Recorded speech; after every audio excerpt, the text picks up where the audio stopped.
Doctor তৌফিকও মস্ত বড় প্রতারক। হ্যাঁ, বলছি ঢাকা মেডিকেলের চিকিৎসক ডাক্তার তৌফিকের কথা, যিনি প্রতারণার মধ্য দিয়ে প্রতিনিয়ত মানুষকে ঠকাচ্ছেন, হাতিয়ে নিচ্ছেন হাজার হাজার টাকা, লাখ লাখ টাকা, যার হাত থেকে রেহাই পাচ্ছেন না অনেকেই। আমার মতো সচেতন সাংবাদিকও তার খপ্পরে পড়েছিলাম। সেই গল্প শোনাতেই আজকের এই ভিডিওটি করছি। ঘটনাটি অন্তর্বর্তী সরকারের দায়িত্ব নেয়ার মাসখানেক পরেই। সেদিন বগুড়া থেকে ফিরছি হায়েস গাড়িতে আমরা কয়েকজন সাংবাদিক। হঠাৎ করে আমার ফোনে ভেসে উঠল ডক্টর তৌফিকের কল। হোয়াটসঅ্যাপের সেই কলটি স্বাভাবিকভাবে রিসিভ করলাম। ওপার থেকে প্রশ্ন আসলো, আমি সাংবাদিক সবুজ বলছি কিনা। উত্তর দিলাম, হ্যাঁ, সাংবাদিক সবুজ বলছি।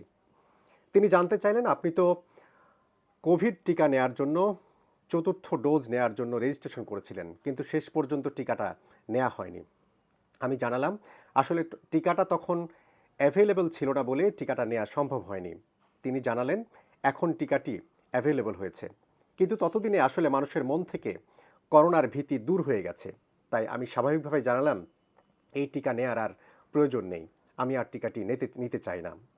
তিনি স্বাভাবিকভাবে একজন চিকিৎসক যেভাবে কনসাল্ট করেন, তিনি ঠিক সেভাবেই আমাকে অনেকটা বোঝানোর চেষ্টা করলেন। আপনারা সম্মুখ সারিতে কাজ করেন, তাই আপনাদের এই টিকাটা নেওয়া অত্যন্ত গুরুত্বপূর্ণ। আসলে আপনি জানেন, সাংবাদিক যেহেতু, স্বাভাবিকভাবে এই টিকাটা তখন অ্যাভেলেবেল ছিল না, অনেকেই টিকার চতুর্থ ডোজটি নিতে পারেনি। এখন সেই টিকাটি আমাদের হাতে এসে পৌঁছেছে। প্রায় হাজার দুয়েক টিকা রয়েছে, তবে সেই টিকা আসলে সবাইকে দেওয়া সম্ভব হচ্ছে না। বিশেষ করে যারা আপনারা সম্মুখ সারিতে কাজ করেন, বিভিন্ন আইনশৃঙ্খলা বাহিনীর সদস্য, চিকিৎসক, নার্স এবং সাংবাদিক, তাদেরকেই আমরা আসলে এই টিকাটি অফার করছি। আপনি চাইলে এই টিকাটি নিতে পারেন। আমি একজন চিকিৎসক হিসেবে পরামর্শ দিব, আপনার এই টিকাটি অবশ্যই নেওয়া উচিত। আমি একটু দ্বিধায় পড়ে গেলাম। আমি বললাম, ঠিক আছে, নেওয়া যেতে পারে। তিনি বললেন, কোত্থেকে নিতে চান? আপনি তো আগে যেখান থেকে টিকা নিয়েছিলেন সেই টিকা কেন্দ্রটি তো আর নেই। আমি জানালাম, তাহলে কোত্থেকে নিতে পারি সেটা আপনি বলে দেন। উনি জানালেন, আপনি আপনার বাসার আশপাশের যে কোনো মেডিকেলে গিয়েই টিকাটি নিতে পারবেন। তবে আসলে এই টিকাটি সেখানে পৌঁছে দেওয়ার জন্য একটি নিবন্ধন করতে হবে। আপনার তো সব তথ্য আমাদের কাছে আছে, জাস্ট টিকাটিকে আমরা অ্যাক্টিভ করে দিতে চাই। আমি বললাম, কি করতে হবে বলেন? তিনি স্বাভাবিকভাবেই জানালেন, একটি ফোন থেকে কল যাবে, সেই কল থেকে যেই কয়েকটি ডিজিট থাকবে, সেটা আপনি ফোনে লিখে রাখবেন এবং সেটি দিয়েই আসলে আপনার টিকাটি অ্যাক্টিভ হয়ে যাবে এবং কোত্থেকে নিতে চান সেটি জানান। আমি জানালাম, আমার বাসার কাছাকাছি দূরত্বে হলি ফ্যামিলি হাসপাতাল। তিনি বললেন, খুব ভালো কথা, বড় হাসপাতাল, সেখান থেকে নিতে পারবেন এবং টিকাটি অ্যাক্টিভ হওয়ার 3 দিনের মধ্যে টিকাটি আপনাকে নিতে হবে। আমি সরল মনেই তার কথার প্রতিটি উত্তরে সায় দিয়ে গেলাম। কলটি কেটে গেল। কিছুক্ষণ পরে আরেকটি কল আসলো। সেই কল থেকে প্রশ্নগুলো শুনলাম এবং শেষ কয়েকটি ডিজিট তার পরামর্শ মতো 6টি ডিজিট লিখে রাখলাম। আবার কলটি কেটে গেল। কিছুক্ষণ পরে আবার ডক্টর তৌফিকের কল। তিনি জানতে চাইলেন, লাস্ট যে 6টি ডিজিট আপনি এই মোবাইল ফোন থেকে জানতে পেরেছেন টিকার, সেই নম্বরটি বললেই আমরা টিকাটি অ্যাক্টিভ করে দিব।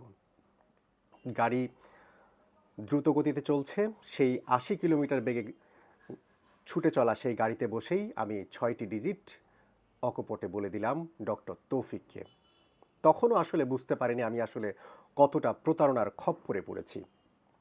স্বাভাবিকভাবেই কথা বলার পরে ফোনটি আবার পকেটে রেখে দেই।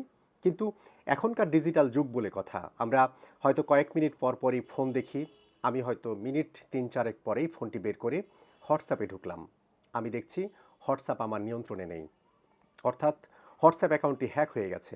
আমি হোয়াটসঅ্যাপে ঢুকতে যাচ্ছি, বলছে, এই নম্বরটি, এই হোয়াটসঅ্যাপটি তোমার নয়, তুমি তোমার নম্বর দিয়ে হোয়াটসঅ্যাপটি অ্যাক্টিভ করো। হঠাৎ করে মাথায় আসলো, আমি কিছুক্ষণ আগেই একজনকে 6টা ডিজিট বলে দিয়েছি টিকার অ্যাক্টিভ করার জন্য। সেই সেটি কাল হলো আমার হোয়াটসঅ্যাপ অ্যাকাউন্ট হ্যাক হয়ে গেল। মুহূর্তেই মাথায় আসলো আমি প্রতারকের খপ্পরে পড়েছি। তাৎক্ষণিকভাবে মাথায় আসলো ব্যাংক অ্যাকাউন্ট, মোবাইল, এমএফএস যে অ্যাকাউন্ট রয়েছে সেই অ্যাকাউন্টগুলো ক্লোজ করা দরকার। দ্রুত ফোন দিলাম এবং বিকাশে এবং আমার যেই আরও একটি অ্যাকাউন্ট রয়েছে রবিতে, সেখানে ফোন দিয়ে আমার অ্যাকাউন্টটি তাৎক্ষণিকভাবে সাসপেন্ড করতে বললাম। এবং আমি ফেসবুকে ঢুকে দেখি আমার ফেসবুক কাজ করছে না, আমার ফেসবুক অন্য একজনের নিয়ন্ত্রণে। আমার যে মেল দিয়ে ফেসবুকটি খোলা হয়েছিল সেই মেইলের বদলে অন্য একটি মেইল আমার ফেসবুক ব্যবহার করছে, অথচ আমি ফেসবুকে ঢুকতে পারছি না। তৎক্ষণাৎ আমি আমার অফিসের আইটি এক কলিগকে ফোন দিলাম। কিরণ ভাইয়ের সহায়তায় আমি বহু কষ্টে অলমোস্ট আধা ঘন্টার চেষ্টায় আমি আমার অ্যাকাউন্ট শেষ পর্যন্ত উদ্ধার করতে পেরেছি। বিকাশ থেকে কিংবা রবি থেকে যে অল্প পরিমাণ টাকা ছিল সে টাকা কিছুই হয়নি, তবে বেগ পেতে হয়েছে বেশ। বিশেষ করে এখানে যে টু ফ্যাক্টর অথেন্টিকেশন থাকে সেটি চালু করে থাকার কারণেই আমারটা খুব দ্রুত অ্যাকাউন্ট রিকভারি সম্ভব হয়েছে। আমি জানি না কারো কাছে বিকাশ থেকে টাকা চাওয়া হয়েছিল কিনা, এরকম কোনো তথ্য আমি পাইনি। তবে এটুকু শুধু বলতে পারি, এই যে ডক্টর তৌফিক, আমি কিছুক্ষণ পরেই সেই ফোনে ফোন দিয়েছি, ফোনটি বন্ধ। পরে খোঁজ নেওয়ার চেষ্টা করেছি আসলেই ডক্টর তৌফিক নামে ঢাকা মেডিকেলে কেউ আছেন কিনা, উত্তর পাইনি। তার মানে হয়তো কোনো সময় কোনো নামি দামি চিকিৎসক ছিলেন ডক্টর তৌফিক নামে, তার নামটি ব্যবহার করে প্রতারকটা এভাবেই প্রতিনিয়ত প্রতারণার ফাঁদ পাচ্ছে, হাতিয়ে নিচ্ছে অ্যাকাউন্ট এবং নিঃস্ব করছে তার ব্যাংক অ্যাকাউন্ট, তার মোবাইল ব্যাংক অ্যাকাউন্ট, তার ফেসবুক হ্যাক হয়ে যাচ্ছে। এমনকি পরে এই অ্যাকাউন্ট ফিরিয়ে দেওয়ার নামে চাওয়া হচ্ছে মোটা অঙ্কের টাকা। তাই এই জাতীয় প্রতারণা থেকে সাবধান থাকুন। কখনোই কাউকে কোনো ধরনের গোপন পাসওয়ার্ড, ওটিপি কিংবা যে কোনো ফরম্যাটে হোক না কেন কোনো ডিজিট কিংবা সংখ্যা জানতে চাইলে অবশ্যই দেবেন না। সাবধান থাকুন, ভালো থাকুন।